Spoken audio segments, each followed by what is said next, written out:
Say mambarara fa mangas toany fafinaretana avy tsy ampy de manaraka andrany fomba mampanao takony fitadiavanao miankina amina landa vavimpandrarako miankina aminy nagasy manja sondala-paravana ny anjara tsy mitovy samisaka ny asika satria tsy maintsy mitady tsy maintsy miketrika am'izay tsy resi tsy mila mihotrika fa miandrika no avy milay reo malagasy mbola mady mozary mbola mitsay reo marary mila vana vodiny tady fanapi raha mbola iradreo masoandreo ho tonga ny tandalana ny mahanitra tsy ho dakana ny fitovinana fanjakana ho tonga saina ny fanjakana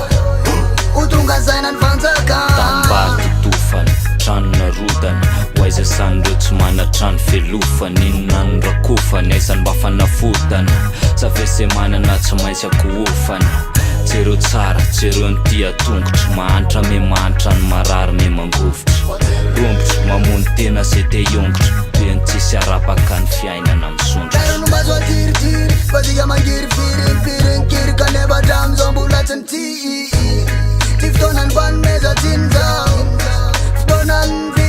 mila mahay teny vaeno ny matso satsia tsy tsara zany maniry omeny namboara nefa ndray tsy tapopoka andreny tena lasa dala vavitrolo ambisikilety manao zay rehetra mety natao hita fasakovoka nefa hatramin'izao le mira leta sy ny vitovina rehetra anao maivano ny vola nefa mampangeta eto